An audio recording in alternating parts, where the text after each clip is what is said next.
Hello guys, my name Mishal Verma and welcome to my YouTube channel.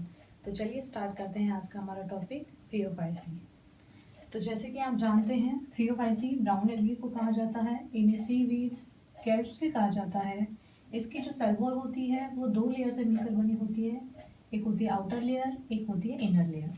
तो outer layer जो होती है वो सेल्यूलोज की बनी होती है, इनर लेयर जो है एल्जिन की बनी होती है। एल्जिन जो है वो जिलेटिनस कोटिंग से बनी होती है, यानी इसके चारों ओर एल्जिन की कोटिंग पाई जाती है। जानते हैं हम एल्जिन क्या होता है, व्हाट इज एल्जिन। तो एल्जिन जो होते हैं फाइकोकोलेट्स होते हैं, हाइड्रोकोलेट्स होते हैं, जिनमें वाटर होल्डिंग कैपेसिटी बहुत अधिक पाई जाती है। अब देखते हैं इसका यूज क्या होता है। यूज ऑफ एल्जिन, तो जो एल्जिन होते हैं वो ब्राउन एल्गी को सूखने से और बाहरी आघातों से बचाते हैं। इसके अलावा आइसक्रीम बनाने में, सोप बनाने में, कॉस्मेटिक्स में जैसे क्रीम बनाने में, कैंडी बनाने में, जिलेटिन्स बनाने में और पील ऑफ मास्क बनाने में किया जाता है। मेडिसिनल यूज़ की अगर हम बात करें तो बहुत सारे मेडिसिनल यूज़ हैं, बहुत सारी मेडिसिन में इसका यूज़ किया जाता है। जैसे कि for example high blood pressure के को कंट्रोल करने के लिए कुछ मेडिसिन बनाई जाती हैं, तो उसमें भी इसका यूज़ किया जाता है। उसके बाद बात करते हैं पिगमेंट्स की। तो जो एल्गी होते हैं उनमें क्लोरोफिल ए और क्लोरोफिल जो सी है पाया जाता है ब्राउन एल्गी में।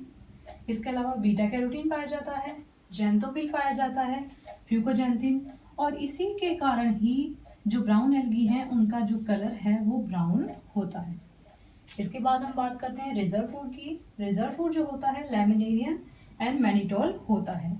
तो जो लैमिनेरियन और मैनिटोल जो होते हैं वो क्या होते हैं, कार्बोहाइड्रेट के व्युत्पन्न होते हैं। इसके बाद हम बात करते हैं स्पेशल पॉइंट की। तो स्पेशल पॉइंट पर मैंने 3 स्टार लगा हुआ है। वो क्यों लगा है, क्योंकि ये पॉइंट बहुत इंपॉर्टेंट है। तो ये एल्गी जो होते हैं ब्राउन एल्गीज, ये मोस्टली मरीन वाटर में पाए जाते हैं और ब्राउन एल्गी जो है साइज में सबसे बड़ी होती है, इसी कारण से इनको कैल्प कहा जाता है। यहाँ देखिए लिखा हुआ है कैल्प। तो कैल्प क्यों कहा जाता है, क्योंकि ये जो है सबसे बड़ी होती हैं आकार में। इसके अलावा सबसे बड़ी जो ब्राउन एल्गी है वो मैक्रोसिस्टिस है। तो कई बार पूछा जाता है एग्जाम्स में, तो इसलिए आप इस पॉइंट्स को, स्पेशल पॉइंट को याद रखिए।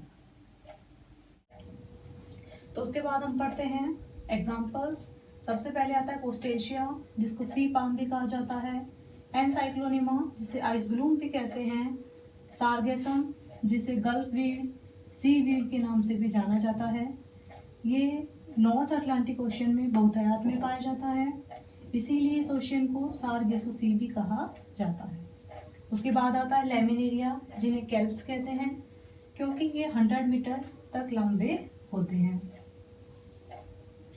इसे डेविल सेप्रिन, फ्यूकस, डिप्टियोटा, एक्टोकार्पस आदि नामों से भी जाना जाता है। लेमिनेरिया जो शैवाल है, ब्राउन एल्गी है, उससे आयोडीन और ब्रोमीन प्राप्त किया जाता है। उसके बाद हम पढ़ते हैं रिप्रोडक्शन। रिप्रोडक्शन में सबसे पहले पढ़ेंगे वेजिटेटिव रिप्रोडक्शन। तो वेजिटेटिव रिप्रोडक्शन की वैसे तो बहुत सारी विधियां होती हैं, लेकिन कॉमनली हम पढ़ते हैं फ्रेगमेंटेशन। फ्रेगमेंटेशन जो होता है यानी कि खंडन, इसमें जो एल्गी प्लांट है वो छोटे छोटे टुकड़ों में टूट जाता है, भाग एक नए पौधे का निर्माण करता है। उसके बाद आता है एसेक्सुअल रिप्रोडक्शन, जिसमें सबसे पहला है जूस्पोर्स। तो यहाँ जो अलैंगिक जनन होता है वो जूस्पोर्स के द्वारा होता है केवल। तो यहाँ पर ये जो जूस्पोर्स होते हैं पी शेप्ड होते हैं, यानी नाशपाती के आकार के होते हैं। फ्लैजिला की संख्या जो है 2 होती है, यानी कि 2 फ्लैजिला पाए जाते हैं। ये अनइक्वल होते हैं, यानी आकार में असमान होते हैं। अटैच्ड लेटरली, यानी कि लेटरली पार्श्व रूप से अटैच्ड होते हैं। उसके बाद आता है सेक्सुअल रिप्रोडक्शन, यानी लैंगिक जनन। लैंगिक जनन 3 तरह से होता है, आइसोगेमस, एनाइसोगेमस और ओगेमस। तो आइसोगेमस जो है इसमें फ्यूजिंग गैमेट्स साइज में समान होते हैं, जैसा कि नाम से ही पता चल रहा है। एनाइसोगेमस फ्यूजिंग, इसमें जो फ्यूजिंग गैमेट्स होते हैं वो साइज में डिफरेंट होते हैं। उसके बाद आता है ओगेमस। यहाँ पर जो मेल गैमेट होता है वो छोटा और मोटाइल होता है, और जो फीमेल गैमेट है वो बड़ा और नॉन मोटाइल होता है। और यहाँ पर जो गैमेट्स होते हैं सेक्सुअल रिप्रोडक्शन में ये पी शेप्ड होते हैं। यहाँ पर भी फ्लैजिला की संख्या 2 होती है, ये भी अनइक्वल होते हैं और लेटरली अटैच्ड होते हैं, पार्श्व रूप से अटैच्ड होते हैं, यानी कि एपेक्स पर ये अटैच्ड नहीं होते हैं, अक्ष पर अटैच नहीं होते हैं। तो थैंक्स फॉर वॉचिंग।